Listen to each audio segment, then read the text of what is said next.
Olá, gente! Aqui é Padre Joãozinho e você está no programa Rema, uma palavra que pode mudar a sua vida, aqui pela TV Evangelizar. Toda semana, há mais de ano, nós trazemos alguém que tem uma palavra diferenciada, que pode fazer a diferença na sua vida, ajudar você a descobrir o seu Rema, a sua palavra inspiradora, a palavra que Deus coloca no seu coração. E hoje nós trazemos uma pessoa que gosta de ser chamada de Charles Melo. Charles Melo é o seu nome artístico, né? Isso. Como é que Severino virou Charles Melo? Você sabe que é interessante, né? O meu nome é Severino, que o nome do meu pai também é Severino. E aí foi no seminário, quando eu comecei a me interessar por música. Quem foi a primeira pessoa a me ensinar a tocar violão? Charles. O nome dele é Charles. Lá no seminário em Corupá, Santa Catarina. Isso. Aí ele ensinou os primeiros acordes. Aí depois, quando eu saí do seminário e comecei a trabalhar com música, eu falei, eu preciso de um nome artístico. Eu vou fazer uma homenagem para esse rapaz que me ensinou os primeiros acordes. A gente já falou bastante aqui em outro programa sobre o Charles Melo, artista, mas hoje a gente quer conhecer a história do Severino. Isso. De onde que vem o Severino? Você nasceu aonde? Eu sou paraibano. Você é da Paraíba? Paraibano. De que lugar? Itabaiana. Itabaiana, na Paraíba. Paraíba. Pai, mãe, Isso. Tudo paraibano? Tudo. Inclusive, esse ano, depois de 40 e poucos anos, eu fiz questão de voltar à minha terra para saber um pouco redescobrir as origens. Isso. Mas você nasceu lá? Nasci lá. E veio com que idade para São Paulo? Eu vim com 7 anos. Então você viveu 7 anos, você estudou lá? Na verdade, assim, eu vivi lá no Rio, no interior, bem interior mesmo, mas assim, a parte de estudo foi aqui no orfanato. Não, peraí. Então, até 7 anos, na Paraíba, você não tinha estudado? Não. Nada? Nada. Você ficava no meio do sertão, então? Como é que fazia o Severino lá no sertão, o menino Severino? Padre, você sabe que é interessante a minha história, inclusive foi ótimo eu voltar lá para conhecer, né? O meu pai, quando eu tinha uns 5 anos, ele faleceu. Ele era o Severino. Você é o Severino filho. Isso, o Severino filho. E a minha mãe veio para São Paulo e deixou a gente lá com... Quantos irmãos eram? Nós 3 irmãos. 3? 3 irmãos. Então veio a mãe e os 3 irmãos? Não, veio a mãe sozinha. Ela veio sozinha? Sozinha. E vocês ficaram com quem? Nós ficamos com uma família que o ano passado eu descobri e fiz questão de visitá-los. Ela diz assim, cuida deles aí. Ela deixou os meninos. 3 meninos? Isso, 3 meninos. Ela deixou, como é que chama os outros? Você o Francisco. O Francisco. Que é um ano mais velho que eu, né? E o Humberto, que é o mais novo. Então, Severino, Francisco e Humberto. Isso. Que idade vocês tinham nessa época? O meu irmão mais velho tinha... eu já estou me baseando aqui no instituto, né? Quando a gente entrou aqui, ele tinha 8, eu tinha 7 e o pequeno 5. Então, minha mãe, quando saiu de lá, veio um ano, 5, 6 anos por aí, né? Então, quer dizer, você, com 5 anos, veio a sua mãe ir para São Paulo, viúva. Isso. Viúva jovem, então. Isso. E ela abraça os filhos e deixa aos cuidados de uma outra família. Mas era da família de vocês? Era tio? Era alguma coisa assim? Eles tinham uma consideração enorme pelo meu pai, não tanto pela minha mãe, né? Mas pelo meu pai. E quando minha mãe falou, eu preciso sair daqui para resolver algo muito importante, eu quero que vocês cuidem dos meus filhos. Eles falaram, como a gente tem muita consideração pelo seu pai... Isso você tinha 5 anos? Isso. Mas aí, eu vou te chamar de Severino nesse programa. No outro eu te chamei de Charles. Show. Esse daqui eu vou te chamar de Severino. Mas aí o Severininho ali, o Ninho, né? Eu nem sei se você tinha um apelido quando era criança, Severino. Chamava de Severino? É Bill, né? O apelido é Bill. Os meus irmãos me chamavam de tio. Depois eu fui entender que eles estavam tentando chamar de Bill, porque todo Severino tem um apelido de Bill, né? Bill. Bill. Mas chamava de tio. De tio. Então você com 5 anos já era tio. Tio dos seus irmãos. Isso. Aí tá, o tio fica lá, vê a mãe ir embora com uma família que não era a sua, que estava por uma família de empréstimo. E isso foi mais ou menos em que ano? Olha, eu sempre me baseio pelo que eu entrei no Instituto. Eu entrei aqui no final de 77, 75, por aí. Foi quando eu entrei no seminário, 76. Eu estava entrando no seminário e você estava dando tchau, até logo ou adeus para sua mãe? Ela voltou. Olha que interessante, né?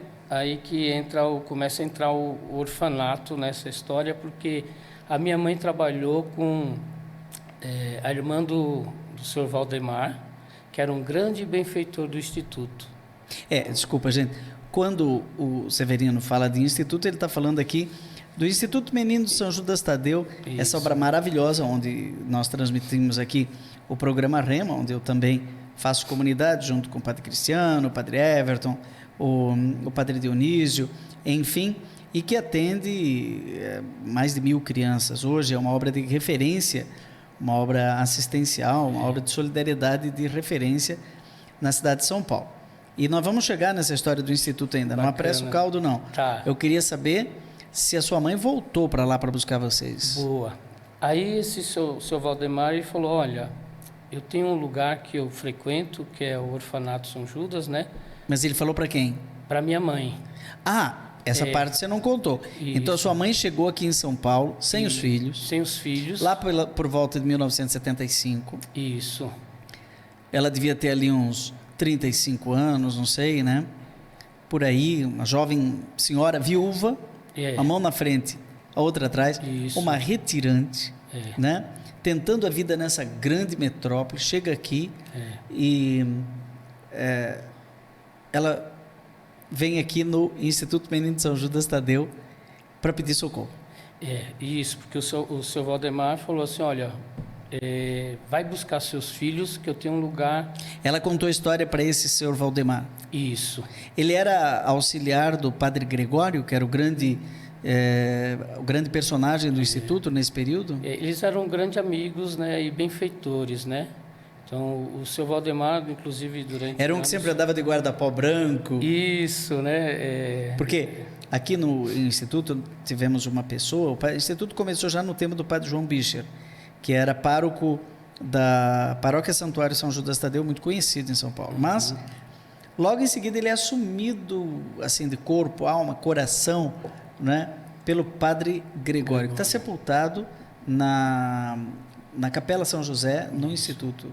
Aqui em cima de onde a gente... Não, aqui do lado de onde a gente está. Bem do lado. Mais ou menos aqui está sepultado, mais ou menos daqui a 30 metros. Né?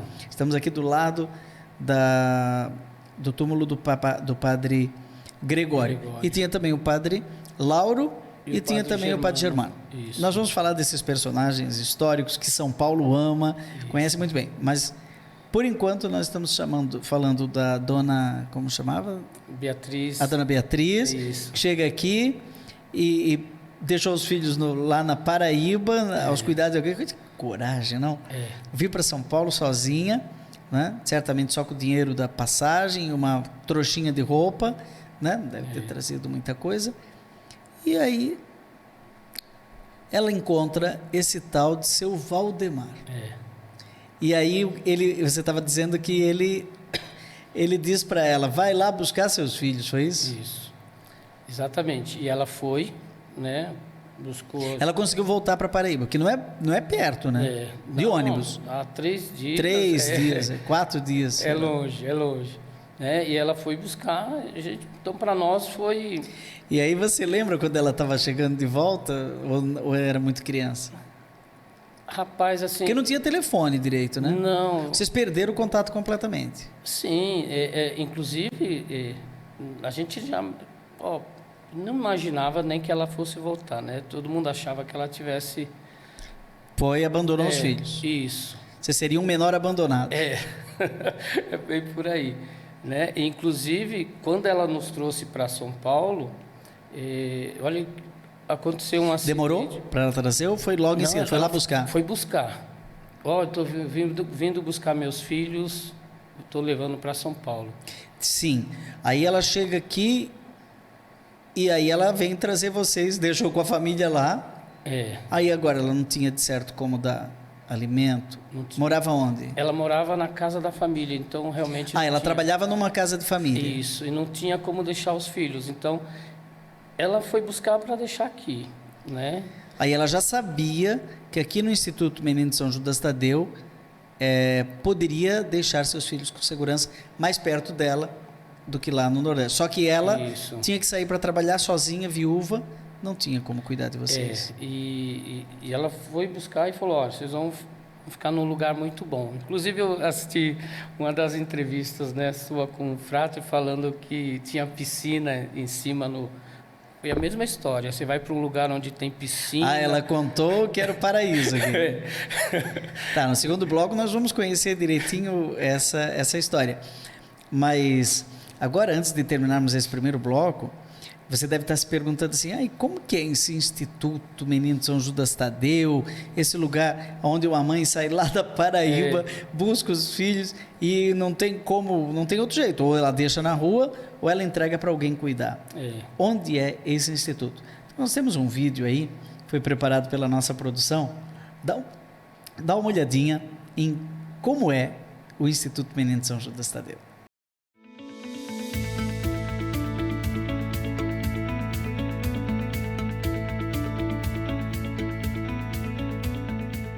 Seja bem-vindo ao Instituto Meninos de São Judas Tadeu. Aqui, acolhemos e amparamos crianças e adolescentes por meio da mística do amor restaurador. O IMSJT atua em suas 11 unidades e atende mais de 2.000 crianças e adolescentes. Por meio dos ideais deonianos, o Instituto cresceu, deu voz e perspectiva para quem precisa. Eu cheguei no Instituto Menino de São Judas Tadeu no ano de 2019 e logo me deparei com a realidade de um trabalho lindo desenvolvido com crianças e adolescentes em situação de risco aqui na Zona Sul de São Paulo. São mais de 2.000 crianças. Mas uma pergunta que incomodava o meu coração era quem eram as pessoas que estavam por trás do trabalho, do cuidado com essas crianças. Então foi aí que nós resolvemos desenvolver um trabalho não somente de profissionalização, mas com certeza para dar mais qualidade de vida a esses funcionários, mas também um trabalho que pudesse ajudá-los como pessoas a poder ajudar. Então, nós desenvolvemos um trabalho de profissionalização e ao mesmo tempo de ajuda afetiva, de desenvolvimento humano, desenvolvimento espiritual, ou seja, nós resolvemos trabalhar com o desenvolvimento da pessoa humana, desse funcionário, dessas pessoas, desses profissionais que estavam por trás de dar qualidade e ajuda a essas crianças. A obra ficou conhecida por Padre Gregório Westrup, que foi nomeado diretor do Instituto em 1950 e ficou até a sua morte em 1983. E apesar dos desafios, o Instituto Meninos de São Judas Tadeu continuou sua obra, adaptando-se e vencendo as adversidades. Não basta fazer bem aquilo que fazemos, é preciso fazê-lo com amor. Assim bem nos ensinou Padre Deon, fundador da Congregação dos Padres do Sagrado Coração de Jesus. É preciso viver a vida com amor. Eu estou na direção do Instituto Menino São Judas Tadeu desde o dia 3 de novembro de 2019. Hoje eu posso dizer que me sinto mais em casa, mas no começo não foi nada fácil até conhecer essa nova missão. O IMSJT sempre me chamou a atenção por ser essa imponente obra que traduz bem na prática o carisma da congregação, amor e reparação. Bem em seguida da minha chegada, enfrentamos o desafio da pandemia do Covid-19, que prejudicou em partes as nossas atividades e nos trouxe incertezas e angústias. Foi preciso, nesse tempo, inovar, reinventar, para dar uma resposta diante dos desafios emergentes. E com toda a confiança digo, Deus pôs a sua mão e seu olhar de bondade e misericórdia sobre esse lugar. Conseguimos nos organizar para atender as famílias com a entrega de cestas básicas. Realizamos aulas audiovisuais, reduzimos a jornada de trabalho para manter o emprego dos nossos 320 funcionários e realizamos diversos tipos de campanhas, lives e ação beneficente para angariar recursos financeiros e assim cuidar e manter em dia o funcionamento das nossas 11 unidades de atendimento educacional ao longo da sua história de 75 anos. Aqui representa um verdadeiro oásis de esperança na vida de muitas crianças e adolescentes que encontram nesta obra a oportunidade de se prepararem para viver a vida e a possibilidade de construir um mundo melhor ao seu redor. Por isso, amar é a nossa missão. E aqui no Apostolado Social, no IMSJT, desenvolvemos o ato de amar em 3 pilares: educacional, social e religioso. Isso significa viver o amor oblativo em espírito de entrega e comprometimento, com um coração capaz de amar, acolher, cuidar e servir. Venha conhecer a nossa missão no IMSJT, um jeito de amar, reparar, cuidar através da educação, espiritualidade e assistência social. Este é o Instituto Meninos de São Judas Tadeu, uma das maiores obras da Congregação dos Padres do Sagrado Coração de Jesus, que promove aos seus acolhidos novas perspectivas, sonhos e uma nova vida. Amar é a nossa missão. Então, você viu, o Instituto Menino de São Judas Tadeu é esta obra maravilhosa. Inclusive, você pode se tornar um benfeitor. Você hoje é benfeitor do Instituto? Sim. É muita gente que ajuda, não é, Olha, Charles? padre, onde eu vou na rua, né, eu sempre gosto de falar do Instituto. Impressionante como as pessoas conhecem o Instituto, né? Então, inclusive, assim, eu estou muito grato de estar aqui nesse momento, porque era o meu sonho. Esse é o Charles, não, desculpa, é o Severino, que está abrindo seu coração aqui no programa Rema. Como ele já se engasgou e a história vai ficar ainda mais emocionante, nós vamos fazer um breve intervalo e dentro de alguns minutos a gente volta com mais programa Rema.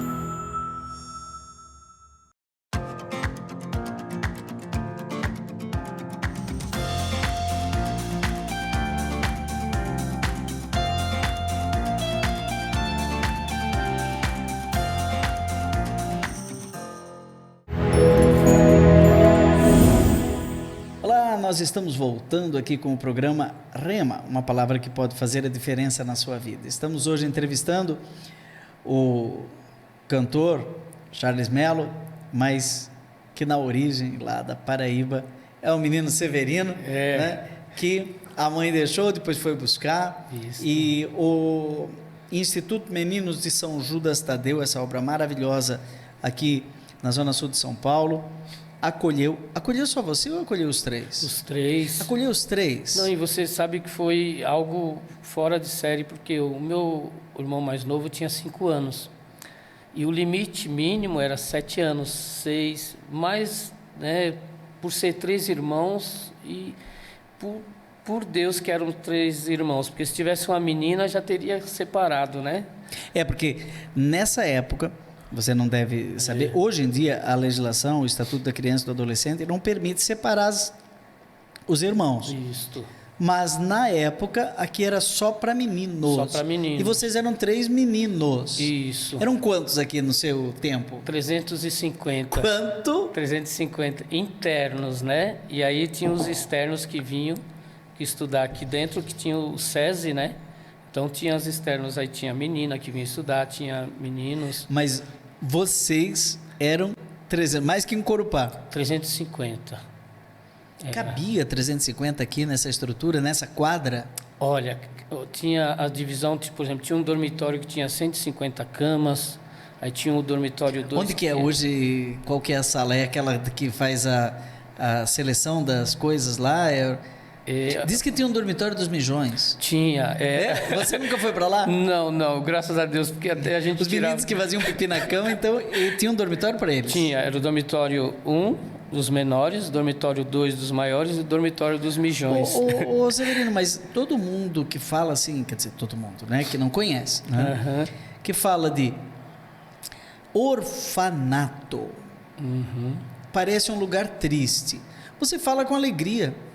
Como se dissesse assim, não, aqui foi e até hoje é, porque você continua integrado nessa obra, você é músico do Instituto Menino de São Judas Tadeu. Não há quem não conheça a voz do Charles aqui no Instituto Menino de São Judas Tadeu, mas a sua história se mistura com isso, como que numa família. Aliás, eu trato o Instituto como meu pai e minha mãe, né? Por isso que eu me emociono por causa disso. Aliás, era um sonho meu ter essa oportunidade de falar. Você nunca teve essa oportunidade? Assim, nesse formato, não. Eu tive já na capela, né? Assim, em alguns momentos. E esse era o meu sonho. Agradecer o quanto que o orfanato, o Instituto na minha vida, ou seja, o meu pai e a minha mãe, fez a diferença na minha vida, né? Quer dizer, para você se sente filho dessa casa. Sim. Eu vejo o Instituto. E a sua mãe ficava trabalhando lá naquela casa. Os finais de semana, ela buscava vocês ou depois não buscou? O que aconteceu com a história da mãe com os 3 filhos? Olha, assim, a minha mãe... Se você puder contar, naturalmente. Sim, né? Eu adoro. Aliás, é fantástico. Assim, a minha mãe, quando colocou a gente aqui, a gente chorava tanto que ela ficou 3 meses sem poder nos visitar, né? Porque para nós foi tudo muito... Ah, vocês ficaram aqui, assim, desmamados, né? Sim. Onde é que colocaram a gente? No meio de 300? Vocês estavam lá na Paraíba, só vocês 3, né? Numa família que cuidava de vocês naquele ninho de carinho, de amor. Traz aqui e coloca no meio de 300. E aí... De 3 para 300. Padre, pra você ter uma ideia, a gente dormia os 3 na mesma cama. Com medo? A gente andava... Quando passava, dizem, né, que quando passava avião, a gente parecia bicho do mato, né? Ia pro cantinho e aí tinha o seu Lula, né, que ele foi um grande funcionário durante anos. Ele, inclusive, recolhia a gente para se afastar das crianças, porque a gente chorava demais. E a nossa mãe ficou... Não eram os mijões, mas eram os chorões. Os chorões, era bem isso mesmo. E assim... Você sabe que quando eu entrei no seminário também tinha isso, né? Quando apagava a luz, só escutava... Não era gripe, não. Era saudade, mas eu fui pro seminário com 11 anos. 11 anos, Você chegou aqui com 6, 7 para 8, 7 para 8 anos. Mas aqui você começou a estudar. Isso. Aí, mas o começo do seu estudo... Tudo aqui. Foi aqui? Tanto que aqui... Dos seus irmãos também? Também, né? Tanto que Você chegou aqui sem saber ler nem escrever? Sim, tanto que o primeiro ano eu repeti aqui, né? Porque eu não tinha conhecimento nenhum. Entendi. Né? O primeiro ano eu vivia... Tipo, a professora fica aqui, meu filho, do meu lado aqui, porque você não tem... Só no outro ano que eu fui... Mas aí você estava falando da sua mãe. Certo. Que ela não podia vir aqui de tanto que você chorava. Durante 3 meses, né? E a visita era uma vez por mês. Ah, é? A visita era uma vez por mês. Não, mas espera aí. Ela visitava vocês aqui. Vocês não podiam ir onde ela morava? Não saíamos. Porque ela morava na casa dessa família. E não era só ela. Ninguém saía. Dos 300 ficavam aqui. Isso, só recebia visita. A gente não... Nem nas férias? Não. Tudo era aqui. Então, por exemplo... Peraí, mas aí você entrou aqui com 8 anos e saiu com 18? Eu saí com 15 que eu fui para o seminário. Ah, tá. Você se escapou, foi para o seminário. E seus irmãos? Os meus irmãos ficaram aqui. Até 18 anos? Não, eles saíram um pouco antes. Saíram com emprego? Não, porque aqui era até a 8ª série, né? Então, por exemplo, da primeira à 8ª série. Então, o meu irmão mais velho, quando ele completou, depois foi seguir a vida dele, porque minha mãe estava lá fora. Sua mãe vive ainda? Não. Faleceu. Quando eu tinha 18 anos, eu estava no seminário, né? Faleceu jovem também? Com 50 anos. Jovem, eu estou com 59. Com 50 anos. Inclusive, aí que entra o fato da minha gratidão muito grande pela congregação também, porque na época eu era seminarista e o Padre Mauro, que era diretor dessa casa, deu um suporte muito grande, né? Porque eu vim de Corupá. Isso já era que ano que você entrou no seminário? Eu entrei em 85, né? Fui em 87, que eu estava na 8ª série, que eu vim, porque minha mãe descobriu que estava com câncer, né? E aí eles me falaram, vai lá, vai cuidar um pouco da sua mãe. E a congregação me deu esse suporte, né? Você estava em 85 no seminário? Corupá. Em Corupá. É. Quase que eu dou aula para você. Eu fui dar aula em Terra Boa em 87. Olha aí. E você em 87 estava no seminário? Tava. Quase, hein? Eu peguei 85, Corupá, 86 e 87. Depois fui para Curitiba. Eu dei aula em 87 e 88. Lá, em Terra Boa. Em Terra Boa. Se eu tivesse ido para Corupá, tinha sido professor do Charles. Tinha. Ah, não, do Severino. Severino, cara crachá. Tá. E você estava me contando, então, sobre a vida aqui no Instituto. Que você ficou sem ir para casa, sua mãe só vinha aqui visitar uma vez por mês. Uma vez por mês. Eu falo assim, a minha vida no Instituto foi muito especial. Vou falar Instituto, orfanato, né? Porque um ano depois que eu entrei, o Padre Lauro me chamou para ir lá para a portaria. O que era o nosso trabalho na portaria? Receber os benfeitores, né? Aprender a atender um telefone. Então eu fui chamado. Então, de certa forma, eu saí da massa, vamos falar assim, né? Daqueles 350. Ah, você tem uma missão especial ali. Isso.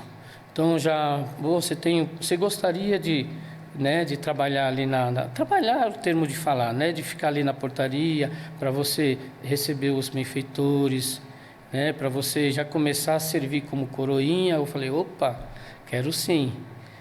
Então eu comecei a ter um processo mais próximo dos padres, né?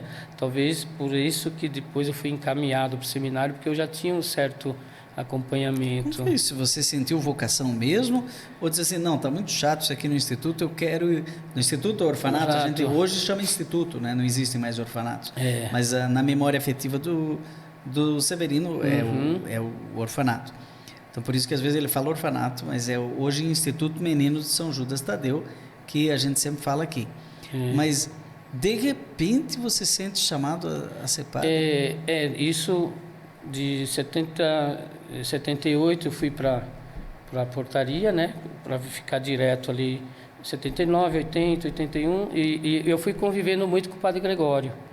Né? Inclusive eu cuidei. Como que ele era? Porque hoje mesmo o Padre Cristiano estava me falando assim, nossa, tem gente até querendo fazer o Padre Gregório santo, porque o que acontece de milagre por intercessão do Padre Gregório é uma coisa de louco. Olha, padre, eu posso falar, ele não era muito bravo, muito cascão? Não, assim, o Padre Gregório, ele me educou. Eu vou até falar um fato assim, muito interessante, que eu era um dos meninos que vivia com ele mesmo. Inclusive, quando ele ficou doente, eu dormia no quarto dele para chamar as crianças para rezar o terço. Eu viajava com ele, então eu acompanhava, né? Você acompanhou a vida dele de perto? Sim, eu... Com um menino do orfanato? Isso. Então, exatamente, quando vinham as pessoas, eram filas e filas para falar com ele. Era muito procurado, né? Eu que abria a porta, eu que buscava as velas.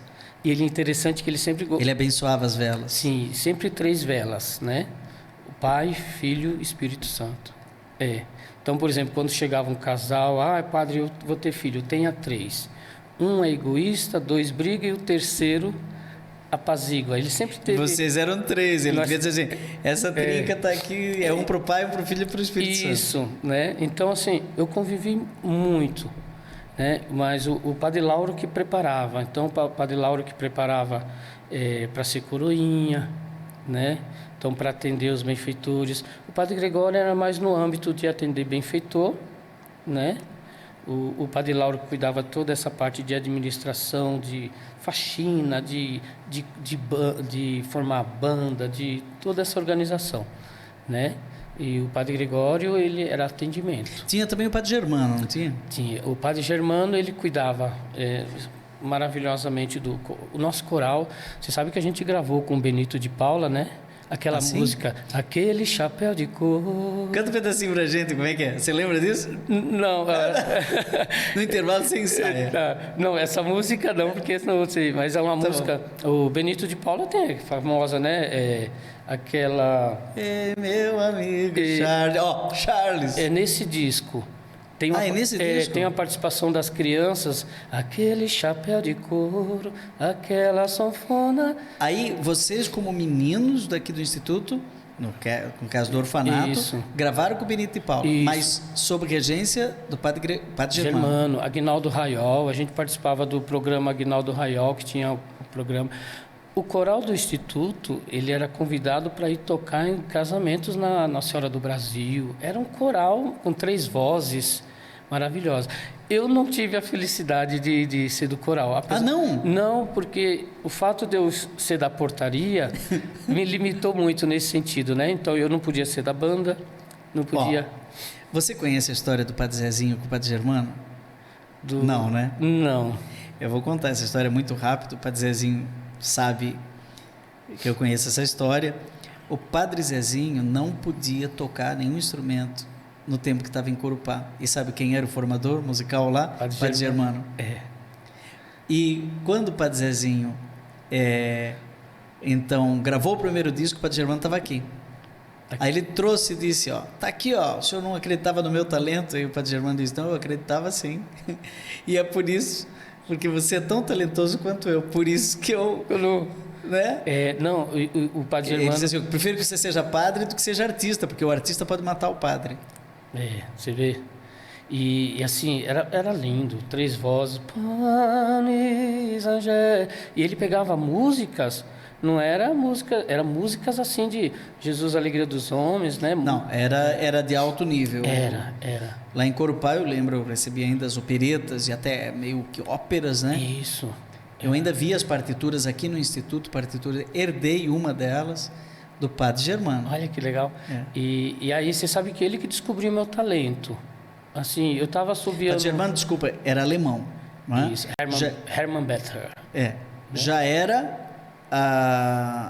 músico lá, né? Músico profissional. E ele veio trabalhar no Brasil e trabalhou em Corupá, um lugar maravilhoso, que daí da minha infância eu falo isso quando eu fui entrevistar eu mesmo. E eu sei que eu estudei lá também. Porque você estudou lá. Estudei lá. Então vamos falar mais disso no terceiro bloco. Nós estamos acabando aqui o segundo bloco. Você está conhecendo o Charles, aliás, ele já esteve aqui no programa falando sobre todas essas questões musicais, né?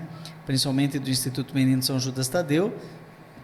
E agora você está conhecendo a história, a origem, a memória de um menino paraibano que saiu de lá com 5, 6, 7 anos, seus 3 irmãos, a mãe vai buscar e deixa aqui no Instituto Menino de São Judas Tadeu, que se torna pai e mãe dessa criançada. Nós vamos querer saber um pouquinho mais do cotidiano desse instituto, ontem e hoje, no próximo bloco. Então nós vamos fazer um breve intervalo e o programa Rema volta no instante. A TV Evangelizar também está no YouTube. Segue a gente por lá. Programa Rema com você aqui na TV Evangelizar, indo para o terceiro bloco dessa deliciosa conversa que vai até os porões da vida, entrevistando um menino paraibano que depois se torna filho do Instituto Menino de São Judas Tadeu, conhecido como Charles Melo, em São Paulo, toca em casamentos e tudo isso, mas tem toda uma memória das suas origens aqui no Instituto. Isso. Você estava falando no bloco anterior do Padre Germano, que era um exímio músico. Você estava falando do Padre Gregório Westrup, que era um místico que abençoava, inclusive tocava os corações, curava as pessoas, né, com a oração dele. Você está falando do Padre Lauro, que era um verdadeiro pai ali do dia a dia, e do Padre Mauro também, isso, né? O Padre Mauro veio após o falecimento do Padre Gregório, né? Ele que que assumi o Instituto como diretor. Como que você lembra assim do dia a dia do Instituto? Como que era um menino depois que você parou de chorar, né? Como é que era o dia a dia? Como é que era o horário do Instituto? Porque todo mundo imagina, o orfanato é um lugar terrível, onde as crianças sofrem. Você que sabe que as pessoas achavam que aqui, até confundiam o orfanato com a FEBEM. Isso. Né? Tinha essa... o preconceito das pessoas. Isso, tinha, né? Tanto que até hoje eu falo, eu fui criado no orfanato, assim, as pessoas no orfanato, você não tem noção, eu fui criado num bairro nobre, né? Eu falo para as pessoas, aqui dentro tinha o SESI. Não precisou fazer muita terapia para curar os traumas do orfanato? Não, olha, padre, assim, para falar a verdade, eu sempre, tudo na minha vida até hoje, sempre levei como algo bom. Eu entendi que naquele processo de minha mãe me colocar aqui, ela queria o melhor para mim. E depois o tempo foi mostrando... E foi o melhor? Foi. Porque senão você teria ficado na rua. Exatamente. Ela teria deixado vocês na rua. Porque ela não ia poder cuidar. Tem tantas crianças hoje ainda, eu vejo. Nem buscaria, deixaria lá. Ou deixaria lá. E pelo que eu fui lá esse ano, eu vi a realidade, não mudou nada. A gente seria 3, né? Assim, viveria... Você não seria quem você é hoje? Não. Então hoje, o que você é, você deve ao Instituto Menino São Judas Tadeu, ou seja, ao orfanato. Totalmente, totalmente. Porque assim, eu entrei aqui com 7 anos. Hoje eu estou com 53 e minha vida... Você já tem isso tudo? Tem. Não parece? Minha vida inteira aqui. Tem filhos? Tenho uma menina e um menino. Tem um casal? Casal. Falta um, hein? Falta um, né? Falta um. Olha, o Padre Gregório está torcendo lá no céu. Que Deus, né? Tem um casal, então? Tem um casal, Mas o cotidiano, o dia a dia no Instituto, como que era? Era, assim, muito bem organizado. Acordava, né? muito cedo. Já falou que tinha um dormitório que tinha 100 camas. Isso. A gente acordava cedo por causa dos mijões. Porque os mijões tinham que tomar banho, né? Então eu acordava... E era água gelada. Não tinha água quente? Não tinha. Inclusive, era na época, né? Para a gente não ficar gripado. Lógico que depois que você vai ficando mais velho, você vai entendendo, né? Se teve, depois, na época do Padre Mauro, teve água quente, mas era a luz solar, né? Fizeram o solar. Mas imagina se tivesse chuveiro elétrico aqui, não tinha conta de luz que ia... 300 meninos. E a gente tomava... E ele falava, não, que aqui dá uma corrente enorme de vento, vai fazer mal se tiver água quente. Eu cresci minha vida inteira ouvindo isso. Acreditou. E realmente, o trajeto onde a gente trocava de roupa para tomar banho, tinha uma corrente de ar terrível mesmo, tinha. Tanto que a gente só passava correndo, né? E era interessante, porque a gente estudava de manhã, tinha o SESI aqui dentro. Que hora começava a aula? 7 horas. 7 horas? E o café da manhã? A gente acordava às 6 horas. Não, acho que era 7h30. O café da manhã era das 6h30 às 7h. E aí aquele processo... Mas a aula era aqui dentro mesmo. Tinha tudo fila? Como que era? Tudo muito bem organizado. Assim, pra você ter uma ideia, tudo dividido por série, né? Primeira série. Então, a primeira série, tomar banho. Né? Segunda série... E o ginásio estudava no período da tarde, o primário... Não, era o contrário. O ginásio no período da manhã e E oração? Tinha oração da manhã, alguma coisa assim? Sim, sempre antes das refeições, a oração. Sempre. A gente formava a fila, né? Vamos formar a fila. Então, rezava. Era aquele negócio, Pai Nosso que está... Sabe, cantado, né? Pai Nosso que está no céu, santificado seja o vosso nome. É o Pai Nosso da fome. Isso. Né? Mas era tudo criança, né? Mas era bonito de ouvir. Rezava o terço? Rezava, sim. Como que era? Uma vez por semana? Ou era todo dia? Como que era? Não era todo dia. Era uma vez por semana tinha a missa, né? E uma vez por semana tinha o terço também. Aí dividia pro... E no domingo? No domingo a missa das 10, com terno. Daí era de gala, mas durante a semana não tinha missa? Não, por causa da escola, né? Porque da escola. Então a turma, por exemplo, porque tudo a gente fazia, padre. A gente limpava o refeitório, a gente que passava a roupa, a gente que pregava o botão. Não tinha igual hoje que tem funcionários para tudo, era tudo a gente.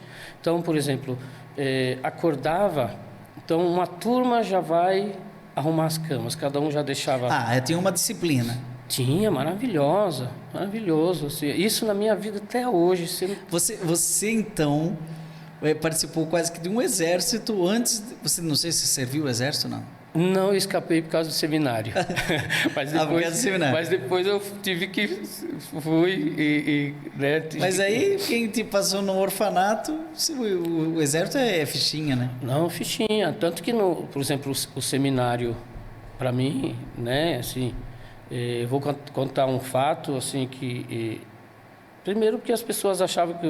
Aquela pergunta que você fez, pô, você foi porque você tinha vocação ou tinha... Os padres achavam que eu fui para fugir de uma situação. Mas eu vou ser sincero, aqui no orfanato eu já tinha mais mordomia do que no seminário. Né? Quando eu votava como seminarista, eu já era diferenciado, né? Então eu já tinha meu quarto, já estava, não era mais o Severino, entendeu? Só que os padres achavam que eu estava fugindo de uma situação, né? Foi eu e o Paulo Bandeira, outro colega daqui que a gente foi junto. Eu lembro até hoje, o Maba passou aqui, lembra do Maba? Sim. Eu peguei o Oswaldo Maba. Eu peguei o Norberto... Lá de Jaraguá do Sul. O Norberto Bach. O Norberto foi meu professor, o padre o Wilmo Dick, depois também. Maranhão. Você não pegou o Maranhão, não? O Maranhão foi frater aqui. Maranhão é o apelido dele, eu não lembro o nome dele. Também não. Mas é porque ele era do Maranhão. Aqui, inclusive vários padres, né, que passaram aqui, o padre da Canção Nova que faleceu, ele passava por aqui sempre, eu conheci ele aqui, como é o nome dele? Padre Léo? Padre Léo, né, todos esses padres eu peguei no processo de frater, porque aqui era fácil acesso, o metrô, né, então assim... passava muita gente aqui. Mas os fratres começaram a participar aqui mais tarde, né? Mas o instituto era muito bem organizado. Aí tinha uma turma que ia para o coral, ensaiar o coral, outra turma ia para a banda. Aí a gente fazia os jogos, era o black contra o white, cabelo. Tinha isso? Tinha os cabelos, né? Contra os tinha os jogos, era assim. Tinha time de futebol aqui, porque não tem campo de futebol aqui. A gente jogava aqui na quadra. Só de salão. Era um salão maior, tinha um campinho menor para os menores, né? Os pequenos ali, e o maior aqui. Eram as traves, assim, abria o leque e a gente fazia... Mas era jogo... Mas era no cimento. No cimento. Quando eu cheguei... Não ralava o joelho, não? Acho que a gente aprendeu a cair, sabe? Porque, olha... Não tinha que passar metiolate. Era quando passava. Porque assim, os goleiros, inclusive meu irmão era um ótimo goleiro. Eles pulavam. Era bom demais. Tanto quando eu cheguei em Corupá, quando eu vi aquele campo, pelo amor de Deus. De grama? Você é louco. Quem estava jogando em cima de cimento aqui. Tanto que no meu primeiro ano eu fui o único da minha turma a jogar no primeiro time. Você sabe jogar no primeiro time, né? Em Corupá, parabéns. Peguei o padre Adolfo, o zagueirão. Né? O Dom Vital? Vital. Que hoje é dom, hoje é bispo. O Vital. Nossa, o Vital trabalhei lá no Mato Grosso. Hoje ele é bispo no Mato Grosso. Na época era frater, nem era padre ainda. Ou era padre quando... Ele era padre. Padre recém... Ele foi para lá. Era padre. O frater era o Barrichello. Peguei o Tarzan. Na época, Dionísio. O Norberto Bach, né? O Maba. Tarzan, olha. Isso é coisa do seminário, que é apelido, né? Não, mas aqui também, sabe? Dionísio. Dionísio Fronzen, acho. A gente chamava... Você sabe que ele ficou prefeito, né? Não sabia, não. Foi prefeito lá em Tucunduva. Isso, ele terra dos atuais. Você conhece os atuais? Nossa, sem amor ninguém vive. É um ditado que diz... Só um grande amor. Você sabe que essa música... Mary, te adoro, Mary. Nossa, adorava. Você sabe que eles estão gravando uma música minha, né? É mesmo? São Cristóvão. Bom, isso é histórias assim do Padre Joãozinho. Não sou eu que estou sendo entrevistado. Mas você conhece os atuais? Eu pessoalmente, eu conheci porque como eu estudei lá no Sul, né? Os gaúchos... Os gaúchos. Mas eu adorava. Os atuais são de Tucunduva. Nossa, adorava. Tinha um outro grupo, o Grupo Atual, que era um sobrinho do Padre Lauro, inclusive tocava a sanfona, né? Adorava. Ali a música te encantou, né? Foi toda essa história do programa anterior começou desse seu encanto pela música no seminário. Né? Olha, padre, o que me encantou quando tinha as missas, aquele jogo de vozes. Olha, se você quer ver um jogo de voz bonito, vai no seminário, né? Porque um fazia uma terça, um coração, o outro ia, sabe? Aquilo lá me... No seu tempo aqui no Instituto, né? Você trabalhava na portaria. Isso. Né? Você via os benfeitores chegando? Você atendia os benfeitores? Como que era isso? Eu que abri a porta, inclusive. Inclusive, eu já fui até ameaçado, assim, né? Porque eu quero falar com o Padre Gregório. Não pode.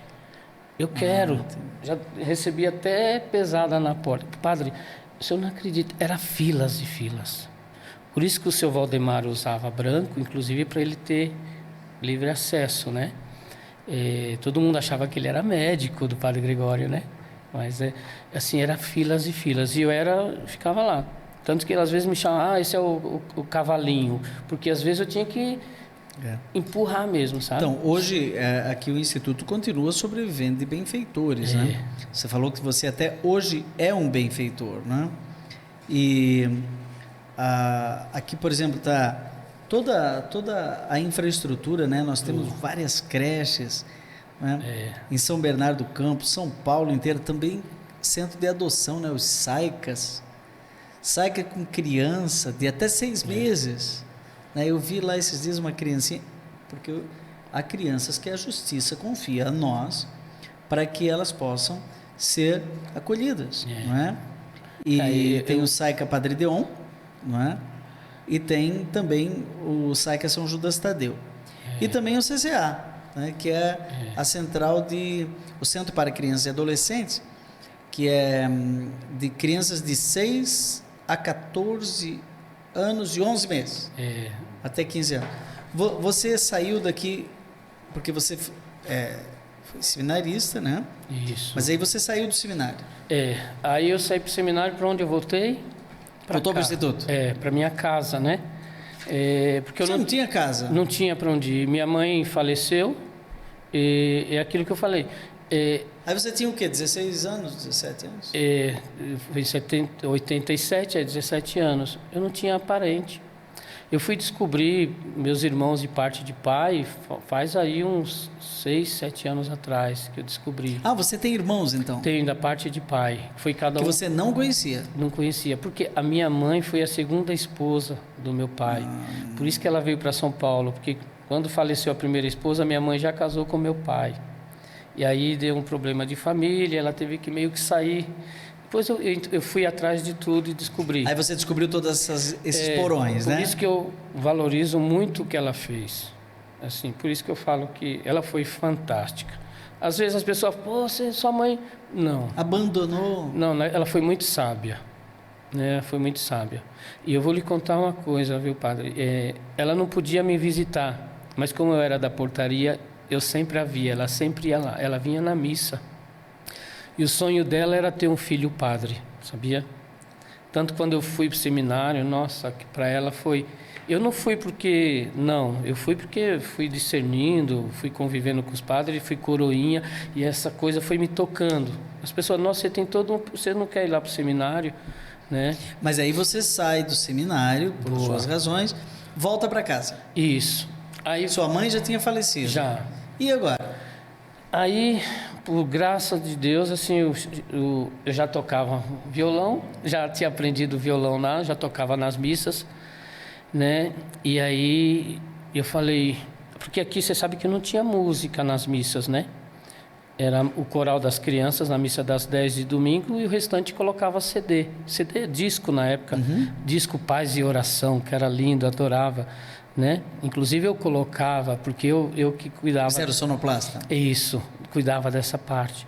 Quando eu voltei do seminário... Aí você já tocava? Já tocava, eu criei um livrinho com as músicas, tanto que o livrinho que eu tenho é tudo música do seminário. Não, mas peraí, daí você começa já a tocar com 18 anos? Aí eu não tinha para onde ir. Aí o padre na época, o padre Mauro, não, você vai Inclusive é uma casa que eles compraram ali na Maurício, né? Maurício de Lacerda. Onde depois virou a sede da mantenedora. Isso. Porque eu trabalhei lá ainda. Aí eu fiz uma permuta, né? Na época eu tocava, eu falei, não, vou começar a tocar nas missas, só deixa eu morar. Ele falou, não, eu vou fazer algo mais, melhor ainda para você. Você vai trabalhar aqui como office boy na época, né? Interessante. Então eu trabalhei 3 anos como funcionário do Instituto, já tocando nas missas, né? E eu tinha o meu cantinho, vou deixar você morar. Mas eu vejo isso tudo porque foi assim, sabe, se eu fosse... Eles me acolheram porque realmente, assim, foi um processo, porque eles não faziam isso, né? Então, por isso que eu falo assim, minha vida foi muito... Olha, Severino, popularmente conhecido em São Paulo como Charles. 1 minuto, o microfone é seu para dizer muito obrigado. O Instituto está te ouvindo e com certeza é o que você sempre desejou nesses anos todos. Ter um momento, 1 minuto, né? Tem 1 minuto para você agradecer e 1 minuto para eu encerrar o programa. A palavra é sua. Esse choro é de gratidão. Assim, o que eu encontro vários ex-alunos, né? E fala, o Instituto, para mim, o orfanato foi um diferencial. E foi. Não só para mim, como para os meus irmãos, né? Assim, então, eu gostaria de deixar o meu agradecimento. Vocês transformaram a minha vida, né? Eu não tenho ideia o que seria de mim, mas eu tenho ideia do que o Instituto Orfanato me proporcionou, né? Eu falo, hoje sou realizado, né, no que eu faço. Inclusive o meu sonho sempre foi ser reconhecido no Instituto, né, pelo meu trabalho de música, né? Então eu sou muito grato ao Instituto por tudo. Me acolheu antes do seminário, pós-seminário e até hoje, né, padre? Porque aqui eu tenho, graças a Deus, as portas são abertas para mim. Eu venho todos os dias, toco nas missas todos os dias. E eu acho muito legal, assim, o respeito que os próprios funcionários têm, assim, pela minha pessoa, né? Porque, assim, o Instituto me ensinou a ser gente, sabe? Muito bem, acho que essa frase é ótima para encerrar mais este programa aqui, o Rema, o Instituto me ensinou a ser gente. Você pode ajudar esta obra, né? Procure o nosso ITSJT, né? Instituto IMSJT. Instituto, né? Menino São Judas Tadeu. Instituto Menino São Judas Tadeu. Isso aqui é o nosso informativo. Fala inclusive da festa junina, a maior e melhor de São Paulo, né? E eu toco nessa festa, viu? Toca. O Charles, né? Toca nessa nossa capela. Bom, Padre Reginaldo Manzotti, mais uma história de ouro aqui para o programa Rema. Você continua aí com a sua experiência espiritual. E a gente volta com mais Rema na semana que vem. Deus o abençoe.